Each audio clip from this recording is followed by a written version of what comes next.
Muito bem, seja muito bem-vindo a mais um vídeo do Grafia Cursos. Hoje eu quero falar um pouco a respeito do dom de profecia.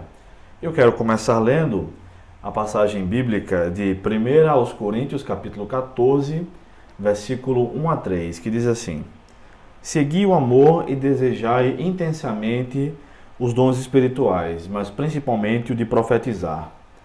Pois quem fala em uma língua não fala aos homens, mas com Deus, porque ninguém o entende, mas pelo Espírito fala mistérios. Mas quem profetiza fala aos homens para edificação, exortação e consolação.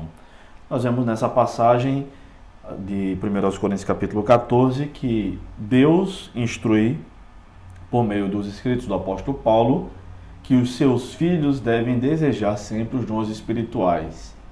E ele coloca certa ênfase sobre o dom de profetizar, o dom de profecia, porque o dom de profecia visa a bênção de toda a comunidade cristã.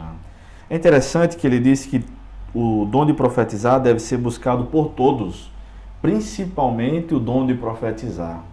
Se você já buscou o dom de profetizar, já pediu a Deus, você está no caminho certo.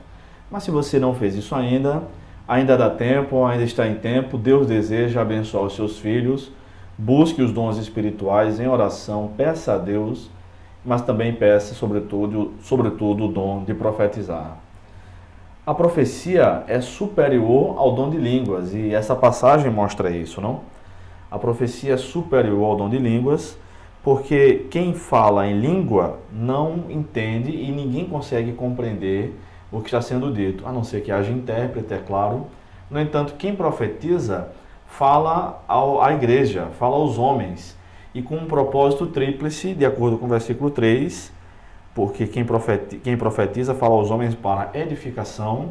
Então a profecia é importante porque edifica, porque exorta e consola. E é interessante porque no texto grego está exatamente assim mesmo, exorta e consola, com duas palavras distintas, sendo que exortar já significa consolar. Então, a profecia serve para edificação de quem a ouve, mas também serve para puxar a orelha, digamos assim, se a exortação for entendida aqui, até certa forma, como uma repreensão e também como consolação, tá? É uma diferença muito pequena.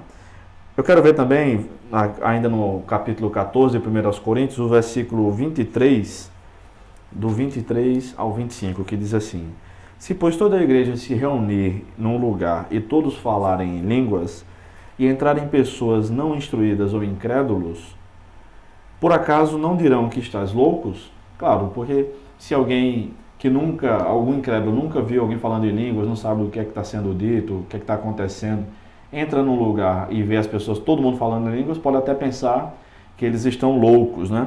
Assim como aconteceu em Atos capítulo 2, que os incrédulos disseram que os discípulos de Jesus, os 120 que estavam falando em línguas, estavam embriagados, e eram apenas 9 da manhã, de um domingo, enfim.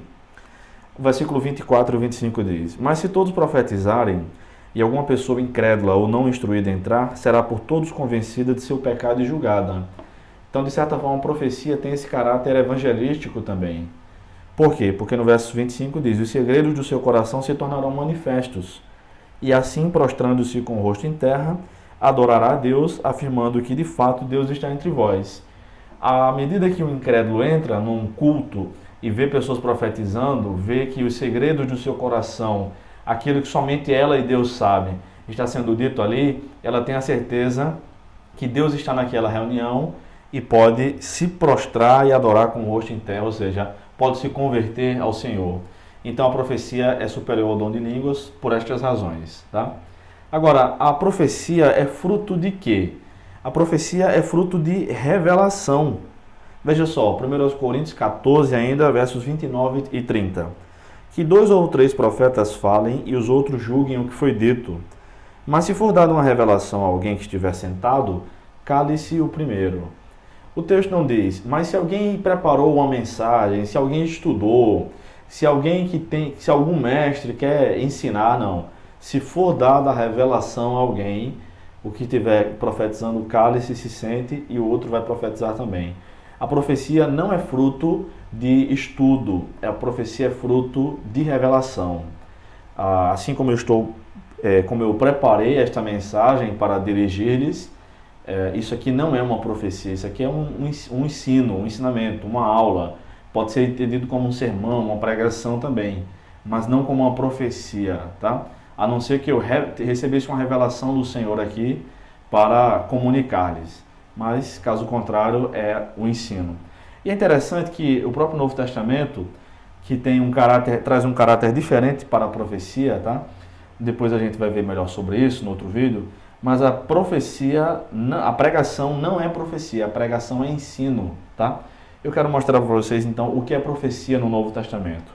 Vou começar lendo Atos capítulo 11, versículos 27 a 30, que diz assim: Naqueles dias, profetas desceram de Jerusalém para Antioquia.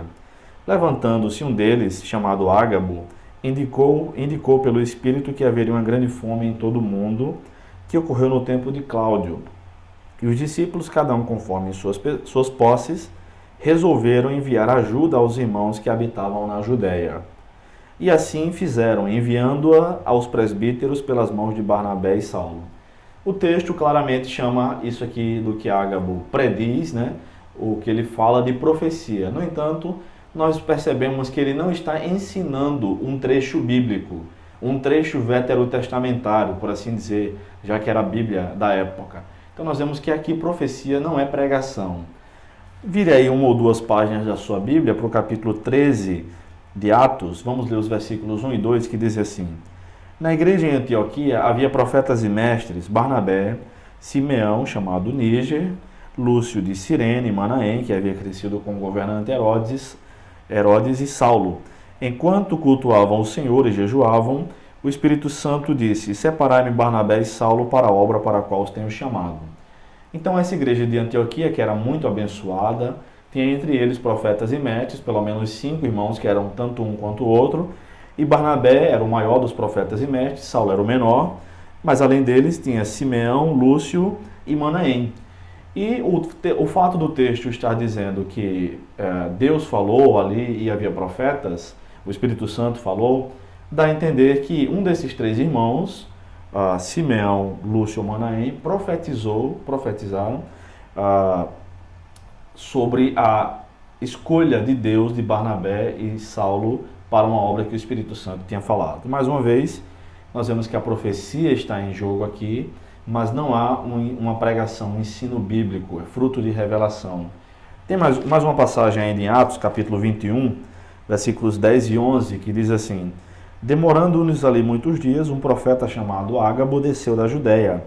Ele veio encontrar-se conosco, pegou o cinto de Paulo e, amarrando os próprios pés e mãos, disse: O Espírito Santo diz, assim os judeus em Jerusalém amarrarão o homem a quem este cinto pertence e o entregarão nas mãos dos gentios. É interessante ainda observar a esta altura que no versículo 33 o cumprimento dessa profecia é relatado, que diz assim: Aproximando-se, o comandante o prendeu e mandou que fosse algemado com 2 correntes. Depois perguntou quem era ele e o que havia feito. E o restante do capítulo, até o versículo 40, demonstra que Ágabo até se equivoca na sua profecia aqui. O versículo 11, Atos 21, 11, diz que os judeus prenderiam Paulo, mas na verdade não são os judeus, são os romanos, é o comandante romano, do exército romano quem o prende. E o versículo 11 diz também que os judeus o entregariam voluntariamente aos gentios, mas é justamente o contrário que acontece. Os gentios é que têm posse de Paulo e eles não o entregam voluntariamente, mas à força, tá? O que deve ter acontecido aqui, talvez Ágabo tenha tido uma visão e na hora de transmitir a revelação, não precisava ser exatamente preciso, ele se equivoca nos detalhes. O que mostra, entre outras coisas, que a profecia na Nova Aliança, a profecia no Novo Testamento, possui um caráter inferior ao caráter da profecia veterotestamentária. Ali a profecia era canônica, isto é, profetas escreveram o Antigo Testamento. No Novo Testamento a profecia é não canônica, inferior à revelação canônica. Tanto que em 1 Coríntios capítulos 12, 13 e 14, nós sabemos que aquela igreja profetizava muito em seus cultos. E havia, apesar de haver exageros, havia profecias verdadeiras ali. Mas nenhuma delas é relatada no texto bíblico, mostrando que a profecia na Nova Aliança é não canônica. Tá? É por isso que, por exemplo, Paulo escreve aos Tessalonicenses, na primeira carta, capítulo 5, o seguinte. 1 aos Tessalonicenses 5, 17, 18, 19, 20 e 21. 17 a 21. Orai sem cessar. Sede gratos por todas as coisas, pois essa é a vontade de Deus em Cristo Jesus para convosco. Não apagueis o espírito, não desprezeis as profecias, mas examinando tudo, conservai o que é bom. Nós percebemos ainda que a profecia deve ser examinada e devemos ficar com o que é bom, ou seja, aquilo que vem da parte de Deus para nós, tá? E para finalizar a questão, que profecia não é pregação, 1 Timóteo, capítulo 4, versículo 14, que diz assim: não deixes de desenvolver o dom que há em ti, que te foi dado por profecia, com a imposição das mãos dos presbíteros. Ninguém deve imaginar que Paulo ou qualquer outro irmão, quaisquer outros presbíteros pudessem estar pregando e ter colocado as mãos sobre a cabeça de Timóteo para transmitir-lhe um dom. Mas, num ato de revelação, a profecia, por meio da profecia, um dom espiritual foi recebido por Timóteo. Tá? Ainda, para encerrar, percebemos que tanto o ensino ou dom de mestre, como a profecia, são vistas em pelo menos 3 listas distintas do Novo Testamento, dos dons do Novo Testamento, para comprovar que eles não são o mesmo dom. Por exemplo, em Romanos 12, 6 a 8, ali nós vemos o dom do ensino e o dom da profecia. Em Efésios 4, 11, que diz que Jesus escolheu alguns para apóstolos, profetas, evangelistas e pastores e mestres. Então, o apóstolo, o profeta e o pastor e o mestre estão como dons distintos. E ainda em 1 Coríntios, capítulo 12, versículo 8 a 10, que diz que a um foi dada pelo Espírito a palavra do conhecimento, a outro palavra de sabedoria, a outro a profecia. Tá? Então, visite o nosso site, bruno-cesar.com. Estes e outros estudos estão disponíveis lá. Tem muito mais material e estamos oferecendo cursos bíblicos online. Deus nos abençoe e até a próxima.